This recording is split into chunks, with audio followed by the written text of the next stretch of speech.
ഉടമ്പടിയുടെ ഒരു ഉദ്ദേശം നമ്മുടെ താൽക്കാലികമായ ഒരു ജീവിത പ്രശ്നം പെട്ടെന്ന് പരിഹരിച്ച് കിട്ടുക മാത്രമാണെങ്കിൽ കുറച്ച് താമസം വരും. അങ്ങനെ ഒരു ടെമ്പററി റിലേഷൻ, അതിൻ്റെ കാരണം എന്താണെന്ന് വെച്ച് കഴിഞ്ഞാൽ നമ്മുടെ ഉടമ്പടിയുടെ ഉദ്ദേശം നമ്മുടെ ഇപ്പോഴത്തെ ജീവിത പ്രശ്നത്തിനൊരു പരിഹാരം പെട്ടെന്ന് കാണുക. അങ്ങനെയല്ല ആൾക്കാർ സാക്ഷ്യം പറയുന്നത്, അതിൽ തെറ്റൊന്നുമില്ല, അത് നടക്കും. പക്ഷെ അതല്ല, അങ്ങനെ ഒരു ജീവിത പ്രശ്നം പെട്ടെന്ന് പരിഹരിക്കുക മാത്രമാണ് ഉടമ്പടി എടുക്കുന്നവരുടെ ഉദ്ദേശമെങ്കിൽ ഉടമ്പടി ശരിക്കും താമസിക്കും, ഒരു സംശയമില്ല. ചില ആൾക്കാരുടെ ഉടമ്പടിയെങ്കിലും വളരെ താമസിക്കുന്നുണ്ട്, ഞങ്ങൾ പ്രതീക്ഷിക്കുന്നതിനേക്കാൾ കൂടുതൽ താമസിക്കുന്നുണ്ട്. ഞാൻ തന്നെ അത്ഭുതപ്പെടും, അത്രയും താമസിക്കേണ്ട കാര്യമില്ലല്ലോ എന്ന് ഓർക്കും. അതിൻ്റെ കാരണം എന്ന് വെച്ച് കഴിഞ്ഞാൽ അവിടെ കയ്യിൽ നിന്ന് വന്നിരിക്കുന്ന ആദ്യമേ വന്നിരിക്കുന്ന ഒരു ചെറിയ, അവരെ കുറ്റം പറയാൻ നമുക്ക് പറ്റത്തില്ല, അവർക്ക് അറിയത്തില്ല കാര്യം. അതുകൊണ്ടാണ് ആ വിഷയം, ഇപ്പോൾ വസ്തു വിൽക്കുക, അല്ലെങ്കിൽ മകളുടെ കല്യാണം നടക്കുക, അല്ലെങ്കിൽ കുഞ്ഞുങ്ങളില്ലാത്തവർ കുഞ്ഞുങ്ങളുണ്ടാവുക, അല്ലെങ്കിൽ വിസ പുതുക്കുക, ചിലർക്ക് അതുമാത്രമായിരിക്കും ഉടമ്പടിയുടെ ഉദ്ദേശം. അപ്പോൾ ശരിക്കും താമസിക്കും. അത് മാത്രമാണെങ്കിൽ നിങ്ങളെ ഉടമ്പടി എടുക്കേണ്ട കാര്യമില്ല. കാരണം നാട്ടിൽ പ്രാർത്ഥിച്ചാലും മതി. കാര്യം അത് താമസിക്കും. എന്താ വിഷയം എന്ന് പറഞ്ഞത്, ഉടമ്പടിയിൽ നമ്മൾ ആരോടാണ് ഉടമ്പടി ചെയ്യണതെന്ന് ആദ്യമേ നിങ്ങൾ മനസ്സിലാക്കണം. ആരോടാണ് ഉടമ്പടി ചെയ്യണത്? ഈശോയോടല്ല ഉടമ്പടി ചെയ്യണത്. അതുകൊണ്ട് തന്നെയുള്ളൊരു കുഴപ്പം, ഈശോയോട് നമുക്കൊരു ടെമ്പററി റിലേഷൻസ് സാധ്യമല്ല. അതാണ് കുഴപ്പം. അത് മനസ്സിലായോ? ഒരു താൽക്കാലിക ബന്ധം ഈശോയുമായിട്ട് സാധ്യമല്ല. അതിൻ്റെ കാരണം, എല്ലാ വചനത്തിനും രണ്ട് ബോഡിയുണ്ട്. എല്ലാ വചനങ്ങൾക്കും രണ്ട് ശരീരമുണ്ട്, രണ്ട് ജ്ഞാനമാർഗങ്ങളുണ്ട് എല്ലാ വചനങ്ങൾക്കും. ഒന്ന് അതിൻ്റെ ഇമ്മീഡിയറ്റ്, പിന്നെ അതിൻ്റെ ലാറ്ററൽ പാർട്ടും. എന്നുവെച്ചാൽ പെട്ടെന്ന് നമുക്ക് മനസ്സിലാകുന്നത് ഒരു അറിവിൻ്റെ തലമുണ്ട്, അല്പം കഴിഞ്ഞ് മനസ്സിലാകുന്ന ഒരു ജ്ഞാനത്തിൻ്റെ തലമുണ്ട്. വചനത്തിന് രണ്ട് അറിവിൻ്റെ ആസ്വാദന അനുഭവ തലങ്ങളുണ്ട്. വചനത്തിന് രണ്ട് അനുഭവ തലങ്ങളുണ്ട്. ഒരു തലം നമുക്ക് പെട്ടെന്ന് അറ്റ് എ ഗ്ലാൻസ് മുഖതാവിൽ പെട്ടെന്ന് മനസ്സിലാകുന്നൊരർത്ഥമുണ്ട്, അതാണ് അറിവിൻ്റെ തലം. കുറച്ച് കഴിഞ്ഞ് മനസ്സിലാകുന്ന ഒരർത്ഥമുണ്ട്, അതാണ് ജ്ഞാനത്തിൻ്റെ തലം. ഈടുറ്റ വചന ഉപാസകരെ ജ്ഞാനതലത്തിന് കൂടി പ്രാധാന്യം കൊടുക്കും. അല്ലാതെ കാര്യമാത്ര പ്രസക്തർ ഇപ്പോഴുള്ള വിഷയത്തിനെ പ്രാധാന്യം കൊടുക്കത്തുള്ളൂ. ഇപ്പം ഈശോ പറഞ്ഞിട്ടില്ല, ഒരു വചനം പറഞ്ഞിരുന്നത്, ഞാൻ ഈ ചെയ്തത് എന്താണെന്ന് ഇപ്പം മനസ്സിലാവത്തില്ല, പിന്നീട് മനസ്സിലാവും. അപ്പം മനസ്സിലാക്കേണ്ട രണ്ട് തലമുണ്ട്. ഇപ്പം മനസ്സിലാക്കുന്ന കാര്യമുണ്ട്, പിന്നീട് മനസ്സിലാക്കുന്ന കാര്യമുണ്ട്. അപ്പോൾ ഈ പിന്നീട് മനസ്സിലാക്കണമെന്ന് പറയുമ്പോൾ ഈ ആൾ ക്രിസ്തു ജ്ഞാന ഉപാസകയായി ഇങ്ങനെ ക്രിസ്തുവിനെ ഫോളോ ചെയ്തുകൊണ്ടേ ഇരിക്കണം. അല്ലാതെ ഓൾറെഡി സഡൻ ഒരു ജോലിയില്ല എന്നും പറഞ്ഞുകൊണ്ട് കർത്താവിൻ്റെ കവന്നടിച്ച് വീണ് കിട്ടിയാൽ കിട്ടി, പോയെന്നും പറഞ്ഞ് അതോടുകൂടി ആ ചാപ്റ്റർ ക്ലോസ് ചെയ്ത് പോകുന്നവരില്ലേ, അവരെ സംബന്ധിച്ചിടത്തോളം ദൈവത്തിന് നിങ്ങളെ വിശ്വസിക്കാൻ നിങ്ങൾ സമയം കൊടുക്കണ്ടേ? ഇതാണ് വിഷയം. ദൈവത്തിന് നിങ്ങളെ ഒന്ന് വിശ്വസിക്കാൻ ദൈവത്തിന് നിങ്ങൾ സമയം കൊടുക്കണം. നമ്മൾ ദൈവത്തെ വിശ്വസിക്കണം അല്ലെന്ന് ഞാൻ എപ്പോഴും നിങ്ങളോട് പറഞ്ഞിട്ടുണ്ട് കാര്യം. ദൈവത്തിന് നിങ്ങളെ വിശ്വസിക്കാൻ നിങ്ങൾ ദൈവത്തിന് സമയം കൊടുക്കണം. അതിനെന്ത് ചെയ്യും? അതിൻ്റെ ലാറ്റർ പാർട്ട് ഇപ്പം നിങ്ങൾക്ക് മനസ്സിലാവത്തില്ല, പിന്നീട് മനസ്സിലാകുന്ന എന്ന് ഈശോ പറയുമ്പോൾ ഒരു കണ്ടിന്യൂ റിലേഷനാണ് ഈശോ ഉദ്ദേശിക്കുന്നത്. അല്ലാതെ ഒരു താൽക്കാലിക വീടില്ല, ജോലിയില്ല, വിവാഹമില്ല എന്നും പറഞ്ഞതുള്ള താൽക്കാലിക റിലേഷൻസ് ഈശോയുമായിട്ട് സാധ്യമല്ല. അത് ആണ് ഇതിൻ്റെ ഒരു ഗുഡൻസ്. നിങ്ങളൊരു കണ്ടിന്യൂ റിലേഷനെയാണ് ഈശോയുമായിട്ട് മുന്നോട്ട് പോകണമെന്നുണ്ടെങ്കിൽ നിങ്ങൾ ആദ്യമേ ചില നിലപാടുകൾ എടുക്കണം. എന്താണ്? ഞാൻ ഈ പറയുന്ന വിഷയം എനിക്ക് തന്നെ ഗുണമോ എനിക്ക് തന്നെ ദോഷമോ എന്ന് എനിക്കറിയത്തില്ല. പക്ഷേ എനിക്ക് ഒന്നറിയാം, ഞാൻ ഈ വിഷയം കിട്ടിയാലും കിട്ടിയില്ലെങ്കിലും ഞാൻ നിൻ്റെ കൂടെ തന്നെ നിൽക്കും. അതാണ് നമുക്കെടുക്കാവുന്നൊരു നിലപാട്. മനസ്സിലായില്ലേ? അത് ബുദ്ധിപൂർവമായൊരു നിലപാടാണ്. കാര്യം കർത്താവുമായിട്ട് നമുക്കൊരു ടെമ്പററി റിലേഷൻസ് സാധ്യമല്ലാത്തത് കൊണ്ടാണ്.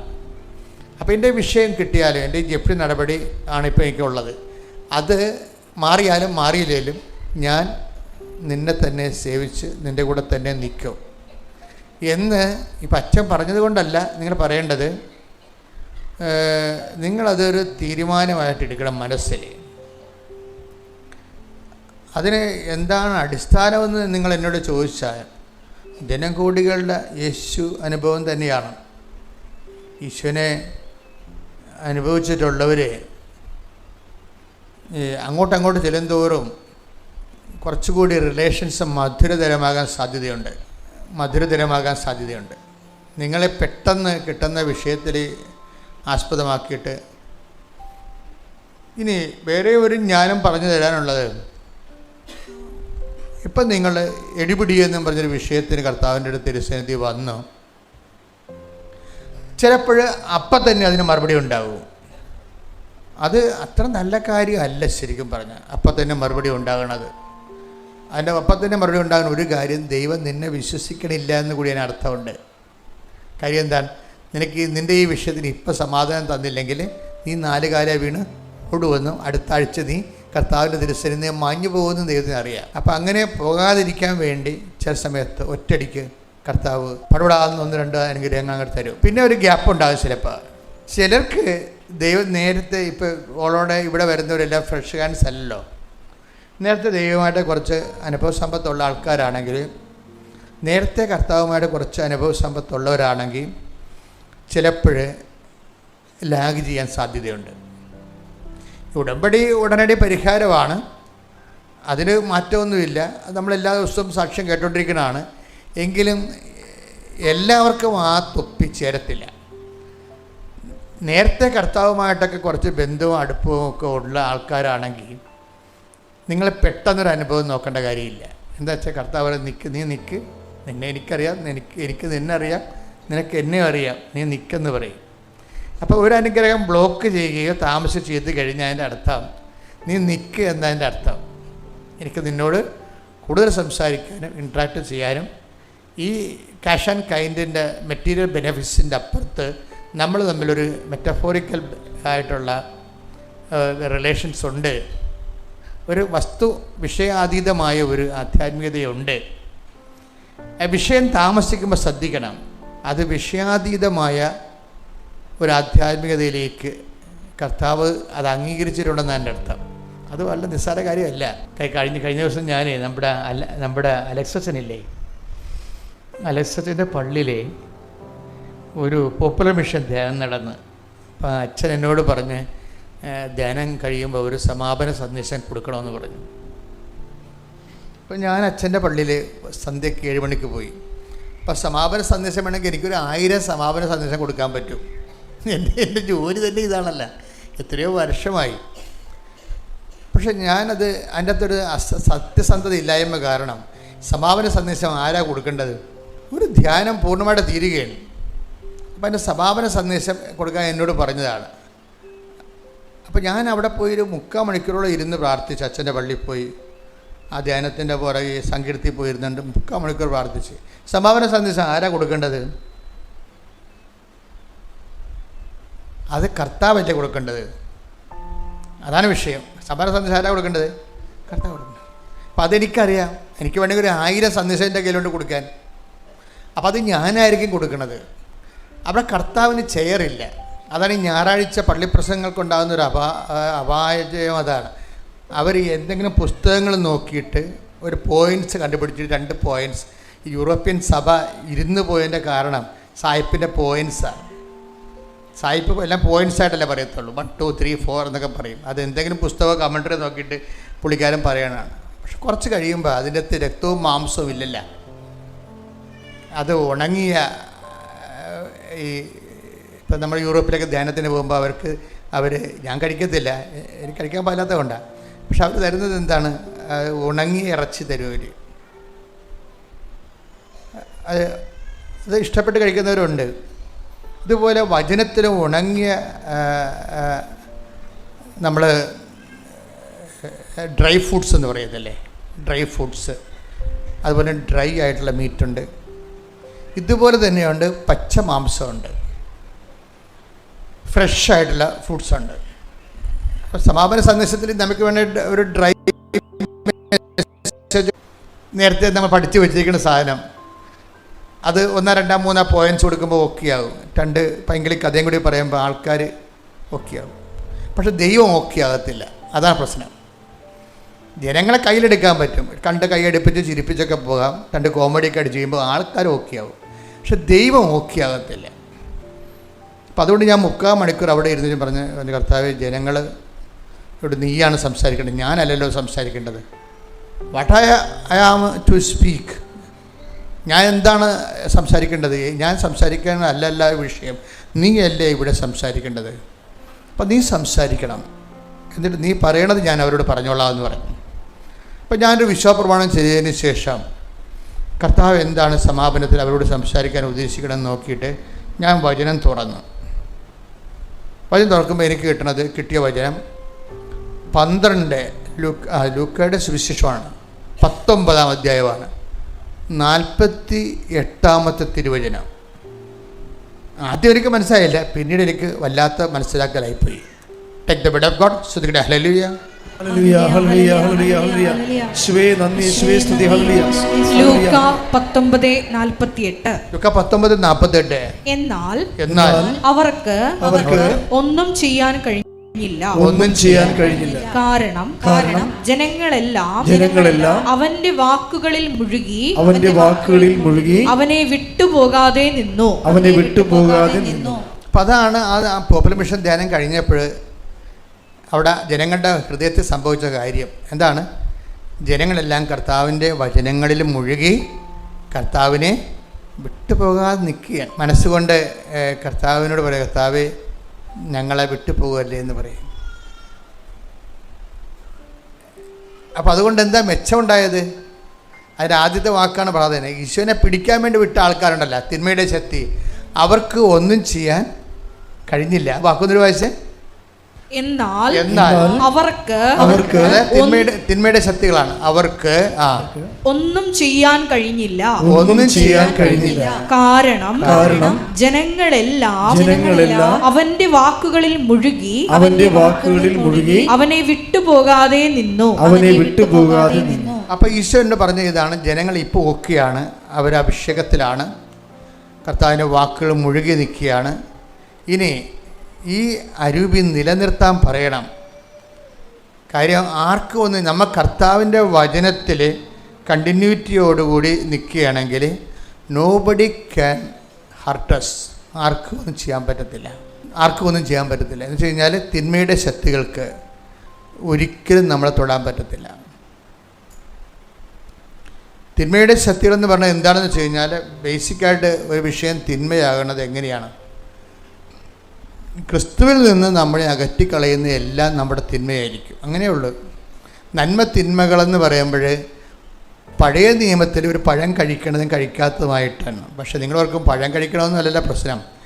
ദൈവത്തിൻ്റെ വചനം അനുസരിക്കണതും അനുസരിക്കാത്തതുമാണ് നന്മയും തിന്മയുമായിട്ട് പഴയ നിയമത്തിൽ വരേണ്ടത്.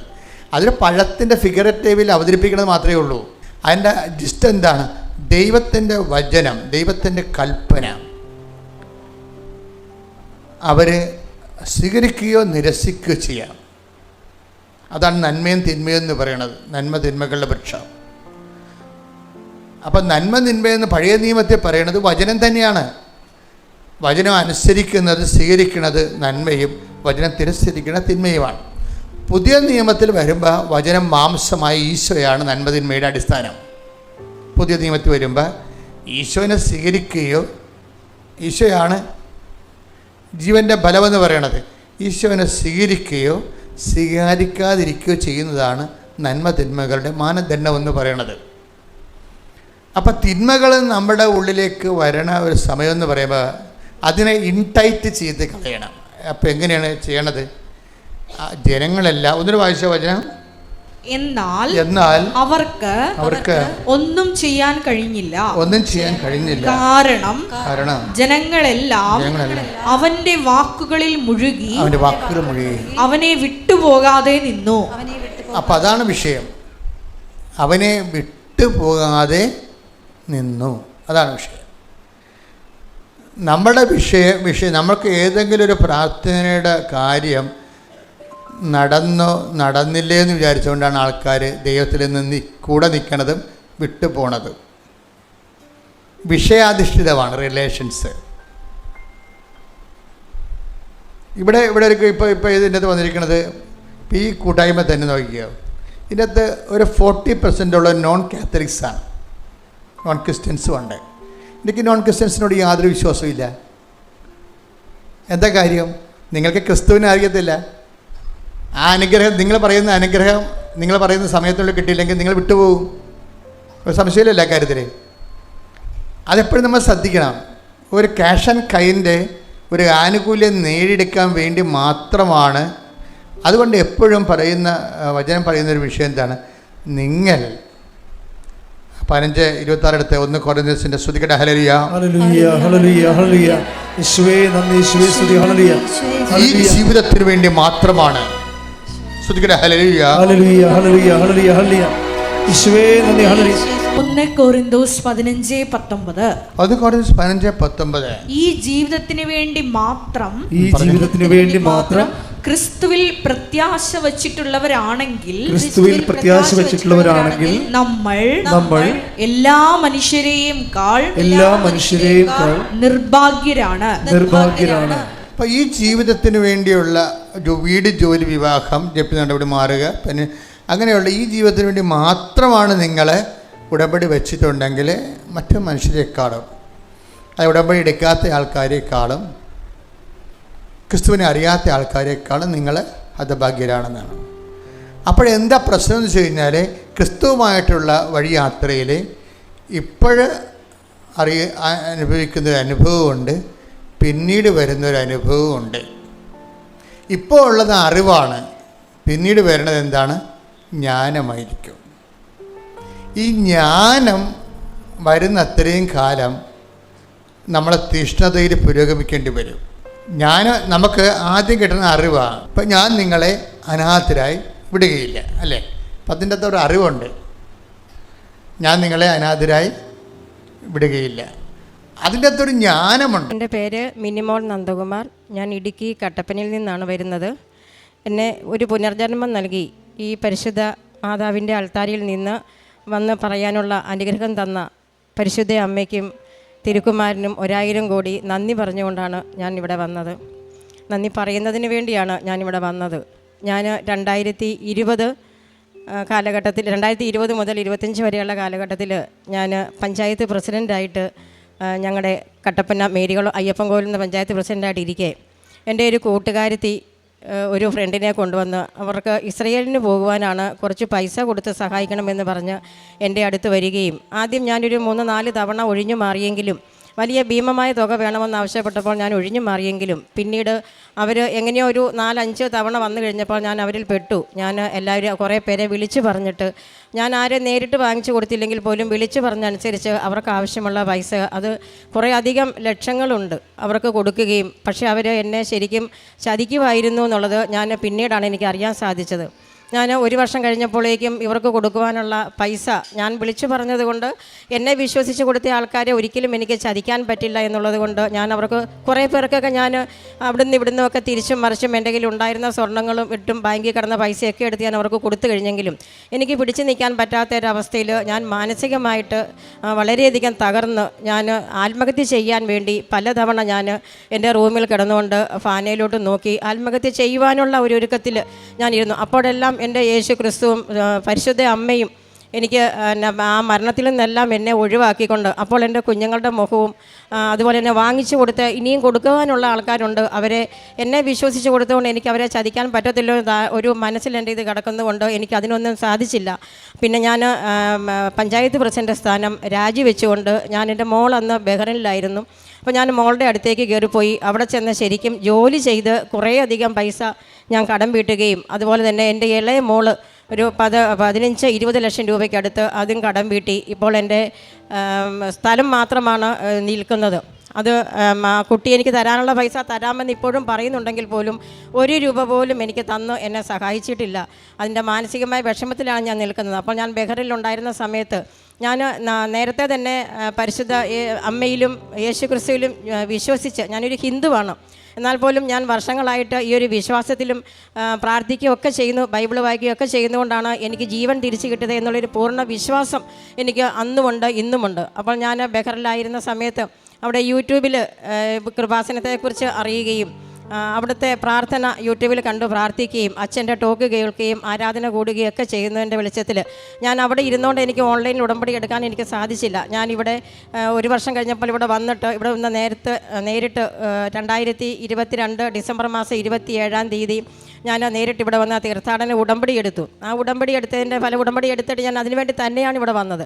വീണ്ടും ഞാൻ ഉടമ്പടി എടുത്തിട്ട് തിരിച്ച് മോളുടെ അടുത്തേക്ക് കയറിപ്പോയി. അവിടെ ചെന്നതിന് ശേഷം ഒരുപാട് അനുഗ്രഹങ്ങൾ എനിക്ക് ഇവിടെ നിന്ന് ലഭിക്കുകയുണ്ടായി. കാരണം എൻ്റെ കടങ്ങൾ വീട്ടാനുള്ള സാഹചര്യങ്ങൾ പലയിടത്തുനിന്നും ഞാൻ കൊടുക്കാനുള്ളവരൊക്കെ എന്നെ വിളിച്ചിട്ട് പറഞ്ഞു, ചേച്ചി എനിക്കിപ്പോൾ പൈസ തരണ്ട, ചേച്ചിക്ക് ഉണ്ടാകുന്ന സമയത്ത് തന്നാൽ മതി, ചേച്ചി ആരോഗ്യത്തോടെയും വിശ്വാസത്തോടെയും സ്നേഹത്തോടെയും ഒക്കെ ഇരിക്കുന്നത് ഞങ്ങൾക്ക് കണ്ടാൽ മതി എന്ന് ഒരുപാട് ആളുകൾ എന്നെ വിളിച്ചു പറഞ്ഞതിൻ്റെ പേരിൽ എനിക്ക് ഒരുപാട് ആശ്വാസം തോന്നി. പക്ഷേ അവരുടെ എല്ലാം പൈസ ഞങ്ങൾ കൊടുത്തു തീർത്തു. എന്നെങ്കിലും അതുപോലുള്ള അനുഗ്രഹങ്ങൾ ഞങ്ങൾക്ക് ധാരാളം ഉണ്ടായി. അതുപോലെ തന്നെ ഞാൻ ജപമാല എല്ലാ ദിവസവും 6 മണിക്ക് ഞാൻ ജപമാല ചെല്ലും. അതുപോലെ തന്നെ ഇവിടെ അച്ഛൻ്റെ ആരാധന എല്ലാ ചൊവ്വാഴ്ചകളിലും ആരാധന ഇടയ്ക്കിടയ്ക്ക് ഞാൻ കേൾക്കാറുണ്ട്. അച്ഛൻ്റെ ടോക്ക് കേൾക്കാറുണ്ട്. അതുപോലെ തന്നെ സാക്ഷ്യങ്ങളെല്ലാം കേൾക്കാറുണ്ട്. ഈ സാക്ഷ്യങ്ങളൊക്കെ കേൾക്കുകയും അച്ഛൻ്റെ ആരാധനയും ഒക്കെ ഞാൻ ഒരുപാട് ആളുകൾക്ക് അയച്ചു കൊടുക്കുകയും, അതുപോലെ തന്നെ അവരെല്ലാം കുറേ അധികം ആളുകളൊന്നും ഇവിടെ വന്ന് ഉടമ്പടി എടുക്കുകയും അവർക്കൊക്കെ ഒരുപാട് അനുഗ്രഹങ്ങൾ കിട്ടുകയും ചെയ്തിട്ടുണ്ട്. ഞാൻ കട്ടപ്പനയിൽ പഞ്ചായത്ത് പ്രസിഡന്റ് സ്ഥാനം രാജിവെച്ചതിന് ശേഷം എനിക്ക് അങ്ങോട്ട് പോകാനുള്ളൊരു ചെറിയ മടിയുണ്ടായിരുന്നു. അപ്പോൾ എൻ്റെ മകൾ പറഞ്ഞു, അമ്മയ്ക്ക് എവിടെയാണ് താമസിക്കാൻ ഇഷ്ടം, അവിടെ ഞാൻ വീട് വാങ്ങിച്ചു തരാം അമ്മ, ഞാൻ അവിടെ പോയി ജോലി ചെയ്യരുത്, ഞങ്ങൾക്ക് സഹിക്കാൻ പറ്റുന്നില്ല എന്ന് പറഞ്ഞ് അവൾ പാലായിൽ ഞങ്ങൾക്കൊരു വീട് വാങ്ങിച്ചു തന്നു. ഞാനിപ്പോൾ താമസിക്കുന്നത് പാലായിലാണ്. ഞാൻ ഒറ്റയ്ക്കാണ് അവിടെ താമസിക്കുന്നത്. കട്ടപ്പനയിലെ വീട് സ്ഥലവും ഞങ്ങൾക്ക് വിൽക്കാൻ സാധിച്ചിട്ടില്ല. അതുകൊണ്ട് ചേട്ടന് അവിടെയും ഇവിടെയായിട്ട് അങ്ങനെ നിന്ന് പോകുന്ന അവസരത്തിൽ ഞാൻ ഒറ്റയ്ക്ക് താമസിക്കും. അപ്പം എല്ലാവരും ചോദിക്കും, പേടിയാണ്, അത്യാവശ്യം ഒരു വലിയ വീടാണ് വാങ്ങിച്ചിട്ടുള്ളത്. അപ്പം എനിക്കൊരു പേടിയുമില്ല. പരിശുദ്ധ അമ്മയും തിരുക്കുമാരനും എന്നോടൊപ്പം എപ്പോഴും ഉണ്ടെന്നുള്ളൊരു വിശ്വാസം എനിക്ക് 100% എനിക്കിപ്പോഴുമുണ്ട്. അങ്ങനെ ഇരിക്കാൻ ഞാൻ പ്രാർത്ഥിച്ചുകൊണ്ടിരിക്കുമ്പോൾ യേശു ക്രിസ്തു എൻ്റെ അടുത്ത് വന്നു എങ്ങനെയാണെന്ന് വെച്ചാൽ ഗേറ്റ് തുറന്ന് നേരിട്ട് തിരുക്കുമാരൻ വന്ന് ബെല്ലടിച്ച് ഞാൻ ചെന്ന് കതക് തുറന്ന് നോക്കിയപ്പം യേശു എൻ്റെ ഡോറിൻ്റെ വാതിൽക്ക് നിൽക്കുകയാണ്. അതിനുശേഷം പെട്ടെന്ന് എൻ്റെ കിടക്കുന്ന മുറിയിൽ ഞാൻ കിടക്കുന്നതിൻ്റെ തലയ്ക്കിൽ യേശു വന്ന് കൈപൊക്കി യേശുവിൻ്റെ കക്ഷത്തിൽ നിന്ന് കുറേയധികം മഴത്തുള്ളികൾ എൻ്റെ ദേഹത്തേക്ക് വീഴുന്നതായിട്ട് എനിക്ക് നല്ലതുപോലെ ഞാൻ കണ്ടു. അതുപോലെ തന്നെ പരിശുദ്ധ അമ്മ 2 പ്രാവശ്യം എൻ്റെ വീട്ടിൽ വന്നു. എൻ്റെ മുറിയിൽ വന്ന് വലിയ പരിമള സുഗന്ധം, മുല്ലപ്പൂവിൻ്റെ സുഗന്ധം എനിക്ക് അനുഭവപ്പെട്ടു. അതുപോലെ തന്നെ മെഴുകുതിരി കത്തിച്ച് പ്രാർത്ഥിക്കുന്ന സമയത്ത് പച്ചത്തിരിയിൽ എനിക്ക് അമ്മയുടെ വിമല ഹൃദയം എപ്പോഴും തന്നെ തെളിഞ്ഞ് കാണാറുണ്ട്. അതുപോലെ തന്നെ ഞാൻ ഇവിടെ വന്നപ്പോഴും ഞാൻ എല്ലാ മാസവും ഉടമ്പടി എടുത്തിട്ട് എല്ലാ മാസവും ഇവിടെ വരാറുണ്ട്, പത്രം വാങ്ങിച്ചു കൊണ്ടുപോയി കൊടുക്കാറുണ്ട്. അപ്പോൾ അതിനുവേണ്ടി ഞാൻ ഒരു ദിവസം വന്നപ്പം ഞാൻ അവിടെ നിന്ന് ഇങ്ങോട്ട് വന്ന ആദ്യത്തെ മാതാവിൻ്റെ അവിടെ വന്ന് ഞാനിവിടെ പ്രാർത്ഥിച്ചുകൊണ്ട് നിന്ന കൂട്ടത്തിൽ എനിക്ക് വലിയ സുഗന്ധം അനുഭവപ്പെട്ടു. അപ്പോൾ ഞാൻ തിരിച്ചു നോക്കി ആരെങ്കിലും മുല്ലപ്പൂ ചൂടി വന്നതാണോ നോക്കിയപ്പോൾ ആരുമില്ല. അപ്പോൾ എനിക്ക് മനസ്സിലായി അമ്മ എന്നോടൊപ്പം തന്നെ ഉണ്ട്, എൻ്റെ കൂടെ തന്നെ ഉണ്ട്. അന്നും ഇന്നും എൻ്റെ പരിശുദ്ധ അമ്മ എൻ്റെ കൂടെ ഉള്ളത് കൊണ്ട് എനിക്കൊരു പുനർജീവൻ നൽകി ഞാൻ ഇപ്പോൾ അത്യാവശ്യം സന്തോഷത്തോടു കൂടി ജീവിച്ചു പോവുകയാണ്. അതുപോലെ തന്നെ എൻ്റെ മോൾക്ക് വലിയൊരു സാക്ഷ്യമാണ്. എൻ്റെ മോള് നേഴ്സായിട്ട് ബഹ്റൈനിൽ ജോലി ചെയ്തുകൊണ്ടിരിക്കുകയാണ്. അവൾക്ക് UK പോകുവാൻ വേണ്ടി ഒരുപാട് ശ്രമം നടത്തി. 16 പ്രാവശ്യം IELTS എഴുതി. 16 പ്രാവശ്യം എഴുതിയിട്ടും ഓരോ മൊഡ്യൂൾസിനും 0.5 വെച്ച് കിട്ടാതിരിക്കുന്ന ഒരു സാഹചര്യത്തിൽ ഞാനിവിടെ ഉടമ്പടി എടുത്തേച്ച് പോയതിൻ്റെ അന്ന് അവിടെ ചെന്നപ്പം മോളോട് ഞാൻ പറഞ്ഞു, നമുക്ക് ഒരുമിച്ച് പ്രാർത്ഥിക്കാമെന്ന് പറഞ്ഞു. മോൾക്കും വലിയ വിശ്വാസം ഉണ്ടായിരുന്നൊരു കുട്ടിയാണ്. നേരത്തെ അവൾക്ക് വിശ്വാസം ഉണ്ടായിരുന്നു, പിന്നെ ഹിന്ദുവിൽ തന്നെ കല്യാണം കഴിച്ചു പോയതുകൊണ്ട് ആ വിശ്വാസത്തിൻ്റെ ഒരു ചെറിയ മങ്ങൽ സംഭവിച്ചിരിക്കുകയായിരുന്നു. ഇപ്പോൾ ഉടമ്പടി എടുത്തതിന് ശേഷം ഞാൻ പറഞ്ഞു, നീ ഇനി IELTS എഴുതണ്ട, നമുക്ക് OET എഴുതി നോക്കാം. പരിശുദ്ധ അമ്മയോടാണ് നമ്മൾ പറഞ്ഞിരിക്കുന്നത്, പരിശുദ്ധ അമ്മ നിനക്ക് ആദ്യത്തെ OETക്ക് തന്നെ പാസ്സാകും, നിനക്ക് UK സ്കോർ കിട്ടും, എഴുതാൻ പറഞ്ഞ് ധൈര്യമായിട്ട് ബഹ്റിനിൽ തന്നെ എഴുതി. ആദ്യത്തെ OET എഴുതിയപ്പോൾ തന്നെ UK സ്കോർ കിട്ടി. അപ്പോൾ ഞാൻ അമ്മയുടെ അടുത്ത് പറഞ്ഞു, അമ്മേ, പരിശുദ്ധ അമ്മേ, ഞങ്ങൾ ഒരുപാട് കഷ്ടപ്പെട്ടതാണ്, എൻ്റെ മക്കളെ പഠിപ്പിക്കാൻ വേണ്ടി ഞാൻ ഒരുപാട് ബുദ്ധിമുട്ടിയതാണ്. അപ്പോൾ അമ്മ, എനിക്ക് 3 മാസത്തിനുള്ളിൽ എൻ്റെ കൊച്ചിനെ UKക്ക് വിടണം എന്ന് ഞാൻ പറഞ്ഞു. ദൈവത്തിൻ്റെ അനുഗ്രഹം, പരിശുദ്ധ അമ്മ കൂടെ നിന്നുകൊണ്ട് 2 മാസമായപ്പോൾ അവൾക്ക് വിസ അടിക്കാനുള്ള സാഹചര്യങ്ങൾ വന്നു.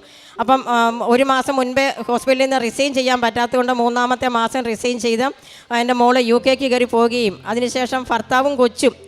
അപ്പോൾ ഞാൻ അമ്മയോട് പറഞ്ഞു, അമ്മേ, ഭർത്താവും കൊച്ചും മാത്രമേ ഉള്ളൂ, അവരെയും കൂടെ അമ്മ ഇന്ന് പറഞ്ഞു വിടണമേ, 3 മാസത്തിനുള്ളിൽ അവരുടെ മോളുടെ അടുത്ത് എത്തിക്കണമേ എന്ന് പറഞ്ഞു. അതുപോലെ തന്നെ കൃത്യം 3-ാമത്തെ മാസം മോള് പോയ അതേ ആ 28-ാം തീയതി ഡേറ്റിൽ ഹസ്ബൻഡിൻ്റെയും കുട്ടിയെയും UKക്ക് കൊണ്ടുപോകാനായിട്ട് സാധിച്ചു.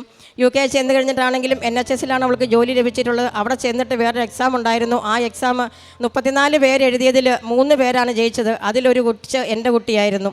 അതുപോലെ തന്നെ അവൾക്ക് വീടെടുക്കുന്ന കാര്യത്തിലും UKക്ക് പോയിരിക്കുന്ന ആരെങ്കിലും പേരൻസ് ഇവിടെ ഉണ്ടെങ്കിൽ അറിയാം, വലിയ ബുദ്ധിമുട്ടുകളാണ് വീട് കിട്ടുവാനും ഇവരെ കൊണ്ടുപോകാനും ഹസ്ബൻഡിന് ജോലി കിട്ടുവാനും കൊച്ചിനെ സ്കൂളിൽ ചേർക്കുവാനൊക്കെ വലിയ ബുദ്ധിമുട്ടുള്ള ഒരു കൺട്രിയാണ്. എന്നാൽ പോലും മോൾക്ക് അവിടുന്ന് പെട്ടെന്ന് തന്നെ ഒരു വീട് ലഭിക്കുകയും അതുപോലെ തന്നെ ഹസ്ബൻഡിന് NHS തന്നെ ഹസ്ബൻഡിന് ഇവിടെ ചെന്നതിൻ്റെ പിറ്റേ മാസം തന്നെ ഒരു ജോലി ലഭിക്കുകയും കൊച്ചിന് നല്ല ഒരു സ്കൂളിൽ അഡ്മിഷൻ ലഭിക്കുകയും ഒക്കെ ചെയ്തു. അതുപോലെ തന്നെ വലിയ ബുദ്ധിമുട്ടുള്ളതാണ് അവിടുത്തെ ഡ്രൈവിംഗ് ടെസ്റ്റ്. ഹസ്ബൻഡിന് വണ്ടിയില്ലാത്തവർക്ക് ജോലിക്ക് പോകാൻ പറ്റില്ല. ഡ്രൈവിംഗ് ടെസ്റ്റ് 5-6 പ്രാവശ്യം എഴുതിയാൽ മാത്രമേ അവിടുത്തെ ടെസ്റ്റ് പാസ്സാവുകയുള്ളൂ. അവിടെ മോളുടെ ഹസ്ബൻഡ് എന്ന് പറയുന്ന അവരുടെ വീടിന് ചുറ്റും അമ്പലം ഉള്ള അതാണ്, അവരുടെ കുടുംബത്തിൽ തന്നെ അമ്പലമുള്ളതാണ്. അതുപോലെ തന്നെ ആ വിശ്വാസത്തിൽ ജീവിച്ചു വന്ന ആളായതുകൊണ്ട് അവരോട് അവന് എങ്ങനെ ഇതിനെ പ്രതികരിക്കും എന്നുള്ളത് ഞങ്ങൾക്കൊരു പേടിയുണ്ടായിരുന്നു. പക്ഷേ അവൻ UKക്ക് പോകുന്നതിന് മുമ്പായിട്ട് മോള് വിളിച്ചു പറഞ്ഞു, ചേട്ടാ, ഇവിടെ വന്ന് കൃപാസനത്തിൽ വന്ന് ഇവിടുത്തെ നേർച്ച വസ്തുക്കൾ വാങ്ങിച്ചുകൊണ്ട് വരുമോ, എനിക്ക് തിരി കത്തിച്ച് പ്രാർത്ഥിക്കുവാനാണെന്ന് പറഞ്ഞു. അവനപ്പം അവരുടെ അമ്മയുടെ അടുത്ത് പോലും പറയാതെ കൊണ്ട് നേരിട്ട് ട്രെയിൻ കയറി തിരുവനന്തപുരത്താണ്. അവിടെ നിന്ന് ഇവിടെ വന്നിട്ട് എന്നെ വിളിച്ചു, അമ്മ, എന്തൊക്കെ സാധനങ്ങളാണ് ഇവിടുന്ന് വാങ്ങിക്കേണ്ടതെന്ന്. ഞാൻ പറഞ്ഞു കൊടുത്ത സാധനങ്ങളെല്ലാം വാങ്ങിച്ചുകൊണ്ട് അവൻ പോയി UKക്ക് പോയി. ഇവിടുന്ന് കൊണ്ടുപോയ നേർച്ച വസ്തുക്കളും കൊന്തയും അതുപോലെ തന്നെ ബൈബിളും, ചെറിയ ബൈബിളൊക്കെ ഞാൻ ഇവിടുന്ന് വാങ്ങിച്ച് അയച്ചു കൊടുത്തിട്ടുണ്ട്.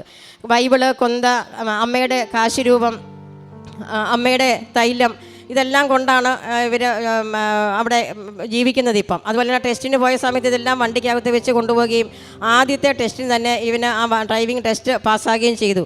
അതുകൊണ്ടൊക്കെ തന്നെ വലിയൊരു വിശ്വാസത്തിലാണ് എൻ്റെ മകളുടെ ഭർത്താവ് ഇപ്പോൾ ഉള്ളത്. കൃപാസനത്തിൽ പോകും, അമ്മ പോകണം, അമ്മ പോയി അവിടെ സാക്ഷ്യം പറയണം, അമ്മ ഇവിടെ അവരുടെ അടുത്തേക്ക് ചെല്ലണം, അവരുടെ അടുത്തേക്ക് വരാനുള്ള എല്ലാ നടപടികളും നോക്കുന്നുണ്ട്. അമ്മയുടെ മാതാവിൻ്റെ അടുത്ത് പറഞ്ഞാൽ അമ്മയ്ക്കെല്ലാം സാധിക്കും എന്നുള്ളൊരു പൂർണ്ണ വിശ്വാസത്തോടു കൂടി പറയുകയും അതുപോലെ തന്നെ അവനും എവിടെ പോയാലും ഇപ്പം ഒരു തലവേദന വന്നാൽ പോലും പരിശുദ്ധ അമ്മയുടെ തൈലം അവളോട് പറയും, എൻ്റെ തൈലം എടുത്ത് എൻ്റെ നെറ്റിക്കൊന്ന് കുരിശ് വരയ്ക്കുക എന്ന് പറയുമ്പോൾ അത് വരയ്ക്കുന്ന ഉടനെ തന്നെ അവൻ്റെ ആ തലവേദന മാറുന്നൊരവസ്ഥയും. അതുപോലെ തന്നെ എവിടെയെങ്കിലും പോകുമ്പോൾ തന്നെ മറന്നു പോയാലും കാശുരൂപവും ജപമാലയും എടുത്ത് വണ്ടിക്കകത്ത് വെക്കാതെ കൊണ്ട് അവൻ പോകത്തില്ല. എൻ്റെ കൊച്ചുമോള് 8 വയസ്സേ ഉള്ളൂ. അവൾ വലിയ വിശ്വാസത്തിൽ അവിടെ ഞായറാഴ്ച ദിവസം വരുന്ന ദിവസം അമ്മയ്ക്ക് ഡ്യൂട്ടി ഇല്ലെങ്കിൽ നോക്കിയിരിക്കുകയാണ്, പള്ളിയിൽ പോകും. അവരമ്മയും മോളും പള്ളിയിൽ പോയി അവിടുത്തെ കുർബാന കണ്ടിട്ടാണ് എല്ലാ ഞായറാഴ്ചയും ഇപ്പോൾ ഉള്ളത്. അതുപോലെ തന്നെ എൻ്റെ കൊച്ചുമോൾ പറയാറുണ്ട്, അമ്മാമ്മ ഇവിടെ വരുന്ന സമയത്ത് എനിക്ക് ഇന്ന സാധനങ്ങൾ കൃപാസനത്തിൽ ചെന്ന് വാങ്ങിച്ചുകൊണ്ട് വരണമെന്ന് എന്നോട് ലിസ്റ്റ് തന്നിരിക്കുകയാണ്. അതുപോലെ വലിയ അനുഗ്രഹം എൻ്റെ പരിശുദ്ധ അമ്മ എനിക്കിവിടെ നൽകുകയുണ്ടായി. അതുപോലെ തന്നെ ഞാൻ നല്ലപോലെ അത്യാവശ്യം പൈസ ഇട്ട് ജീവിച്ച് വന്നിരിക്കുന്ന ഒരാളായിരുന്നതുകൊണ്ട് ഞാൻ ബഹ്റിനൊക്കെ പോയിട്ട് അവൾ UKക്ക് പോയി കഴിഞ്ഞപ്പോൾ ഞാൻ തിരിച്ച് വീട്ടിലേക്ക് പോരുകയുണ്ടായി. അപ്പോൾ ഇവിടെ വന്നപ്പം കുറേ ദിവസം കഴിഞ്ഞപ്പോൾ തന്നെ എൻ്റെ കയ്യിലുണ്ടായിരുന്ന പൈസകളെല്ലാം തീർന്നു. എനിക്കൊരു വലിയ സങ്കടത്തിലും വലിയ ബുദ്ധിമുട്ടിലും വലിയ മനപ്രയാസത്തിലും ഒരു ദിവസം ഞാൻ പ്രാർത്ഥിച്ചുകൊണ്ടിരുന്ന കൂട്ടത്തിൽ 3 മണിയാകുമ്പോൾ ഞാൻ പകൽ 3 മണിയാകുമ്പോൾ ഞാൻ എപ്പോഴും തിരി കത്തിച്ച് വെച്ച് മാതാവിൻ്റെ മുൻപിലും യേശുവിൻ്റെ മുൻപിലും ഞാൻ പ്രാർത്ഥിക്കും. ആ പ്രാർത്ഥിച്ചുകൊണ്ടിരുന്ന കൂട്ടത്തിൽ എനിക്ക് വലിയ സങ്കടമുണ്ടായി. ദൈവമേ, എൻ്റെ കയ്യിൽ 1 രൂപ പോലും ഇല്ലാത്തൊരവസ്ഥ, എനിക്കിങ്ങനെ നീ തന്നിട്ടില്ലല്ലോ, നീ എന്നെ വീണ്ടും വിഷമത്തിലേക്ക് ആക്കുവാണോ മാതാവേ എന്ന് ഞാൻ ചോദിച്ചുകൊണ്ട് ഞാൻ അവിടെ കരഞ്ഞു കിടന്ന് സോഫയിലൊക്കെ കിടന്ന് മയങ്ങിപ്പോയി. മയങ്ങിപ്പോയി ഒരു 5 മിനിറ്റ് കഴിഞ്ഞപ്പോഴത്തേന് എൻ്റെ ഹസ്ബൻഡ് കട്ടപ്പനയിൽ നിന്ന് വിളിക്കുവാണ്, എടി LICന്ന് അവർ വിളിച്ചിരുന്നു, നിന്നോട് അത്യാവശ്യമായിട്ട് അങ്ങോട്ടൊന്ന് വിളിക്കാൻ പറഞ്ഞു. പക്ഷേ ഞാൻ കിട്ടാനുണ്ടായിരുന്ന പൈസകൾ മൊത്തം ഞാനിവിടെ വന്നതിന് ശേഷം എനിക്ക് കിട്ടി, എല്ലാവരും എനിക്ക് തരാനുള്ള പൈസകൾ തന്നു. പക്ഷേ ഇങ്ങനെ ഒരു LICയിൽ ഇങ്ങനെ ഒരു പൈസ കിടപ്പുണ്ടെന്നുള്ള കാര്യം ഞാൻ ഒരിക്കൽ പോലും ഓർത്തിരുന്നില്ല. സർട്ടിഫിക്കറ്റുകളെല്ലാം ഞാൻ എല്ലാം എടുത്ത് മാറ്റി കളയുകയും ചെയ്തിരുന്നു. എനിക്കൊന്നുമില്ലാത്തൊരവസ്ഥയിൽ ഞാൻ ഇരിക്കുന്ന സമയത്താണ് LICന്ന് അവരെന്നെ വിളിച്ചു. അപ്പോൾ പറഞ്ഞു, ചേച്ചിക്ക് ഇവിടം വരെ വരണം, കുറച്ച് പൈസ കിടപ്പുണ്ട്. കാരണം സാലറി കട്ടിങ്ങിൽ 2-3 പോളിസികളുണ്ടായിരുന്നു, അടഞ്ഞു പോയിരുന്നതാണ്. ഞാൻ ഓർക്കുന്നതേ ഇല്ലായിരുന്നു. അപ്പം ഞാൻ വിചാരിച്ചു, ദൈവമേ, ഞാനിനി ഓഫീസിൽ ചെല്ലുമ്പം അവർ സ്റ്റാഫുകളൊക്കെ എന്ത് വിചാരിക്കും. ഞാൻ നല്ല രീതിയിൽ ബ്രാഞ്ചിൻ്റെ ടോപ്പായിട്ട് തന്നെ ജോലി ഇരിക്കുന്ന സാഹചര്യത്തിലാണ് ഞാനിങ്ങനെ രാജിവെച്ചിട്ട് പോകുന്നത്. അപ്പോൾ അവരെല്ലാം എന്നെ ശരിക്കും വഴക്ക് പറയുമല്ലോ, മാതാവേ നീ എൻ്റെ കൂടെ ഉണ്ടായിരിക്കണമേ, അവിടെ ചെല്ലുമ്പോൾ എൻ്റെ സഹായത്തിന് എല്ലാത്തിനും കൂടെ ഉണ്ടായിരിക്കണമേ എന്ന് പ്രാർത്ഥിച്ചുകൊണ്ടാണ് ഞാൻ അവിടെ ഓഫീസിൽ വരെ എത്തിയത്. ഓഫീസിൽ ചെന്ന് ഞാൻ സ്റ്റെപ്പ് കയറി അങ്ങോട്ട് ചെന്ന് കഴിഞ്ഞപ്പോഴത്തേക്കിനും ഞാൻ പറയുമായിരുന്നു, ദൈവമേ, എന്നെ നിന്ദിച്ചവരുടെയൊക്കെ മുൻപിൽ നല്ലതായിട്ട് എന്നെ മാനിക്കത്തക്ക വണ്ണം മാതാവ് എൻ്റെ കൂടെ നിന്ന് പ്രവർത്തിക്കണമേ എന്ന് ഞാൻ എപ്പോഴും പ്രാർത്ഥിക്കാറുണ്ട്. അത് അക്ഷരം പ്രതി തന്നെ മാതാവ് എനിക്ക് അനുഗ്രഹിച്ച് തരികയും ചെയ്തിട്ടുണ്ട്. ഞാൻ LICയുടെ ഓഫീസിന് സ്റ്റെപ്പ് കയറി അങ്ങ് ചെന്ന് കഴിഞ്ഞപ്പോഴത്തേക്കും, അയ്യോ ഇതാരാ വരുന്നതെന്ന് ചോദിച്ചുകൊണ്ട് എന്നെ ശരിക്കും പറഞ്ഞാൽ ആനയിച്ചുകൊണ്ട് തന്നെ പോകുന്ന പോലെ തന്നെ LIC ഓഫീസിനകത്തേക്ക് കയറി അവർ ആ പോളിസി 3 എണ്ണം ഉണ്ടായിരുന്നത് സറണ്ടർ ചെയ്ത് എനിക്ക് 1,28,000 രൂപ അപ്പോൾ തന്നെ എൻ്റെ അക്കൗണ്ടിലേക്ക് വരിക ചെയ്തത്. എനിക്കത് ജീവിതത്തിൽ ഒരിക്കൽ പോലും മറക്കാൻ പറ്റത്തില്ല. കാരണം 1 രൂപ പോലും ഇല്ലാതിരിക്കുന്ന ഒരു അവസ്ഥയിലായിരുന്നു ഞാൻ അന്നേരം ഉണ്ടായിരുന്നത്. പരിശുദ്ധ അമ്മ ആ സെക്കൻഡിൽ അപ്പോൾ തന്നെ എനിക്ക് ഇത്രയും പൈസ തന്ന് എന്നെ സഹായിച്ചു. അതുപോലെ തന്നെ ചെറുതും വലുതുമായിട്ടുള്ള ഒട്ടനവധി കാര്യങ്ങൾ ഓരോ ദിവസവും പരിശുദ്ധ അമ്മയും തിരുക്കുമാരനും എൻ്റെ കൂടെ നിന്നുകൊണ്ട് എനിക്ക് സഹായിക്കുന്നുണ്ട്, എന്നെ രക്ഷപ്പെടുത്തുന്നുണ്ട്, എനിക്കൊരു പുനർജീവൻ തന്നിട്ടുണ്ട്. അതുപോലെ തന്നെ എൻ്റെ മക്കൾക്കാണെങ്കിലും എനിക്ക് 2 പെൺകുട്ടികളാണുള്ളത്. ഇളയ മോള് ഡോക്ടറായിട്ട് അമേരിക്കയിലാണുള്ളത്. അപ്പം അവളും കത്തോലിക്കയിലാണ് അവൾ കല്യാണം കഴിച്ചിട്ടുള്ളത്.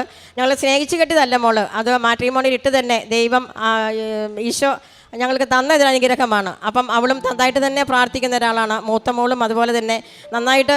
മോള് അവിടെ നിന്ന് ഇപ്പോൾ ഉടമ്പടി എടുത്ത് UK നിന്ന് ഓൺലൈനിൽ ഉടമ്പടി എടുത്ത് പ്രാർത്ഥിക്കുന്ന ഉടമ്പടിയിലാണ് ഇപ്പോഴും ഉള്ളത്. അപ്പോൾ അവൾ എപ്പോൾ വന്നാലും ആ വരുന്നതിൻ്റെ പിറ്റേ ദിവസം തന്നെ തിരുക്കുമാരൻ്റെ അടുത്തും പരിശുദ്ധ അമ്മയുടെ അടുത്തും വന്ന് സാക്ഷ്യം പറഞ്ഞിട്ടേ തിരിച്ച് വീട്ടിലേക്ക് പോകുള്ളൂ എന്നുള്ളൊരു വിശ്വാസത്തിലാണ് അവൾ ഇരിക്കുന്നത്.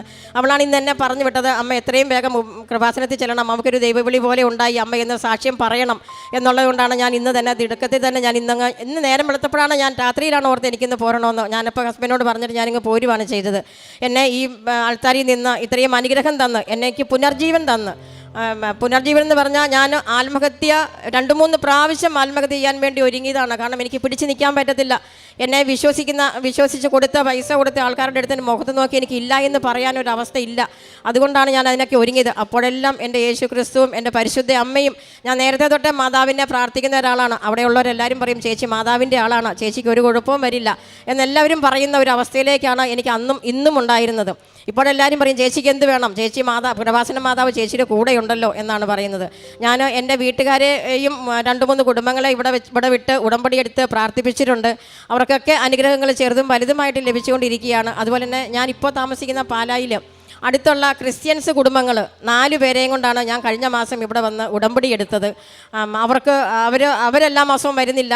അപ്പം ഞാൻ എല്ലാ മാസവും ഇവിടെ വന്ന് പ്രാർത്ഥിക്കുകയും ഇവിടെ വന്ന് പത്രം വാങ്ങിച്ചുകൊണ്ട്, എൻ്റെ പ്രേക്ഷിത പ്രവർത്തനം എന്ന് പറയുന്നത് ഞാൻ എല്ലാ മാസവും പത്രം വാങ്ങിച്ചുകൊണ്ട് ഈ പാലായിലെ സർക്കാർ ആശുപത്രികളിൽ രോഗികളെ കണ്ട് അവർക്ക് പത്രം കൊടുക്കുകയും വയ്യാത്ത ആൾക്കാരെ ചില ദിവസങ്ങളിൽ വായിച്ച് കേൾപ്പിക്കുകയും ചെയ്യും.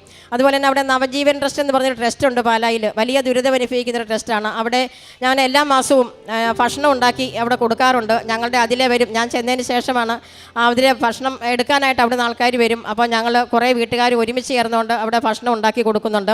പിന്നെ പോകുന്ന വഴികളൊക്കെ എൻ്റെ മുൻപിൽ ആരെങ്കിലും കൈ നീട്ടിയാലോ എൻ്റെ കയ്യിലുള്ളതുപോലെ തന്നെ ഞാൻ അവരെ കൊടുത്ത് സഹായിക്കാറുണ്ട്. പക്ഷെ ഞാൻ നേരത്തെ ഇങ്ങനെയൊന്നും ആർക്കും കൊടുത്ത് സഹായിക്കാറില്ലായിരുന്നു. ധർമ്മം കൊടുക്കുന്ന അവർ കൊണ്ടേ ആണുങ്ങളാണെങ്കിൽ കള്ള് കുടിക്കും, അതുകൊണ്ട് അങ്ങനെ കൊടുക്കാൻ പാടില്ല എന്നുള്ള ഒരു വിശ്വാസത്തിലേക്ക് പോയിക്കൊണ്ടിരിക്കുന്ന ആളാണ് ഞാനിപ്പം. ഞാൻ അവരെ നോക്കിയിട്ട് അവർക്ക് ആവശ്യമെന്നുണ്ടെങ്കിൽ എന്നെ കഴിയുന്ന സഹായങ്ങൾ ഞാൻ അവർക്ക് ചെയ്തു കൊടുത്തുകൊണ്ടാണ് ഇരിക്കുന്നത്. അതുപോലെ ട്രസ്റ്റുകളിൽ ഞാൻ മറ്റ് നവജീവൻ പോലെയുള്ള 1-2 ട്രസ്റ്റ് ഉണ്ട്. അവിടെ ആഹാരങ്ങൾ, അരി അരി സാധനങ്ങളും വാങ്ങിച്ചു കൊണ്ടേ കൊടുക്കാറുണ്ട്. അതുപോലെ തന്നെ ഒരുപാട് അനുഗ്രഹങ്ങൾ എനിക്ക് ഞാൻ ഈ എല്ലാ ദിവസവും ഞാൻ ജപമാല ചൊല്ലി പ്രാർത്ഥിക്കും, അച്ഛൻ്റെ ആരാധന കേൾക്കും, അതുപോലെ തന്നെ അച്ഛൻ്റെ ടോക്ക് കേൾക്കും, സാക്ഷ്യങ്ങൾ കേൾക്കും. ആ സാക്ഷ്യങ്ങൾ കേൾക്കുന്നതൊക്കെ പലരെയും ഞാൻ അയച്ചു കൊടുക്കാറുണ്ട്. അതുകൊണ്ടൊക്കെ അവർക്കൊക്കെ വലിയ ഗുണങ്ങളുണ്ടായിട്ടുണ്ട്.